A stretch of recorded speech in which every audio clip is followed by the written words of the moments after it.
नमस्कार दोस्तों, आज के इस एपिसोड में हम उस बवाल की बात करेंगे जिसने पूरी दुनिया को हिलाकर रख दिया है। लेकिन उससे पहले एक जरूरी सलाह। अगर आजकल आपको बिना बात के गुस्सा आ रहा है, घबराहट हो रही है या फिर आंखों में नमी बनी रहती है, तो भाई ये कोई प्यार मोहब्बत का चक्कर नहीं है। ये सीधे सीधे विटामिन B12 की कमी है। खाया पिया करो, सेहत बनाओ।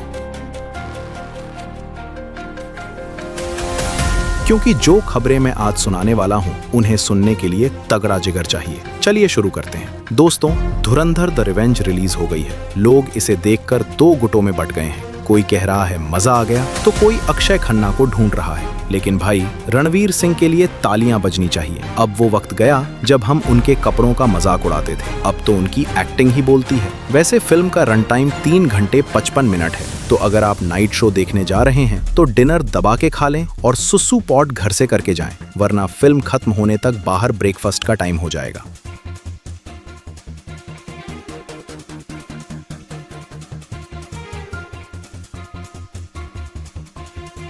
और हाँ, उन लोगों से 1 किलोमीटर दूर रहें जो फिल्म के स्पॉइलर दे रहे हैं। आस्तीन में सांप पाल लो चलेगा, लेकिन ऐसे दोस्तों से तौबा ही भली, क्योंकि ये वो लोग हैं जो साबित करते हैं कि कीड़ा सिर्फ फल सब्जी में नहीं, लोगों की पर्सनैलिटी में भी होता है।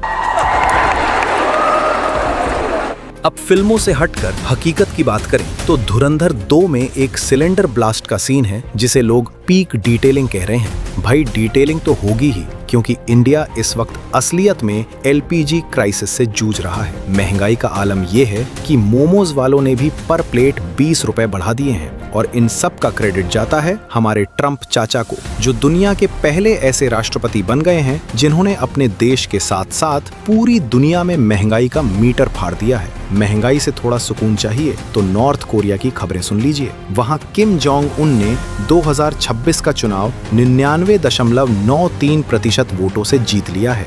भाई साहब, मेरा लाइफ बॉय साबुन भी इतने कीटाणु मारने का दावा नहीं करता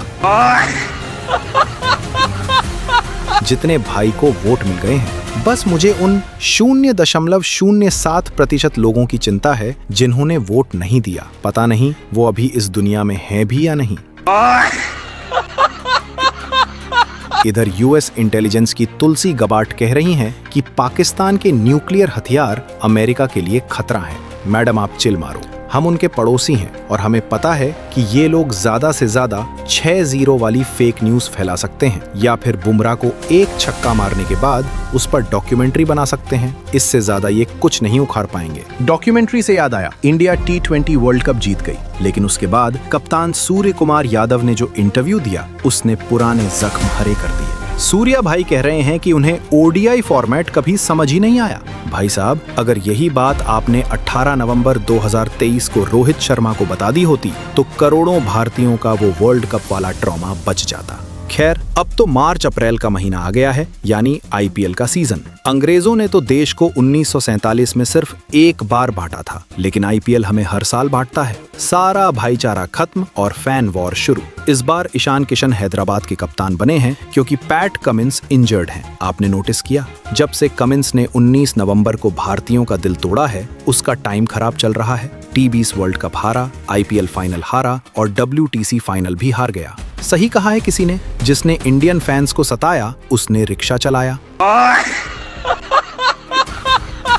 वहीं CSK के सैम बिलिंग्स ने खुलासा किया है कि धोनी भाई अपने साथ एक शीशा मैन यानी हुक्का बनाने वाला लेकर चलते हैं। इससे ये तो साफ हो गया कि इरफान पठान का वो दावा गलत था कि जो धोनी का हुक्का सेट करता है वो टीम में आता है, क्योंकि धोनी ने इसके लिए अलग से प्रोफेशनल रखा है।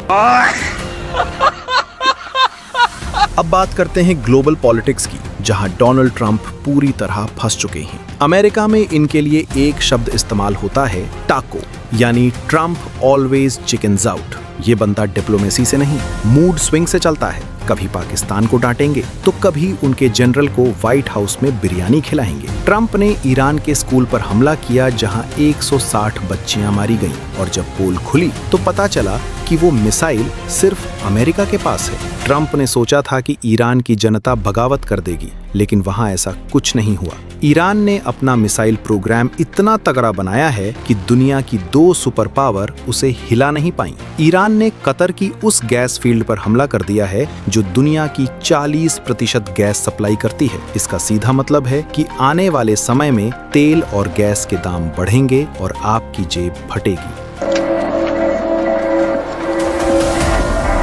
दुनिया कितनी भी एडवांस हो जाए, पेट्रोल और गैस की जरूरत हमें रहेगी ही। अगर गैस नहीं मिल रही तो आदि मानव वाला लेसन याद कर लो, जंगल जाओ और लकड़ियां काटो, कम से कम 10,000 स्टेप्स तो पूरे हो जाएंगे। अंत में बात हमारे उस निकम्मे पड़ोसी की जिसने 16 मार्च की रात काबुल के एक अस्पताल पर बमबारी कर दी। इस हमले में 400 से ज्यादा मासूम लोग मारे गए जो अपना इलाज करा रहे थे। पाकिस्तान का कहना है कि वो आतंकियों को मार रहे थे, लेकिन बम गिरे अस्पताल पर।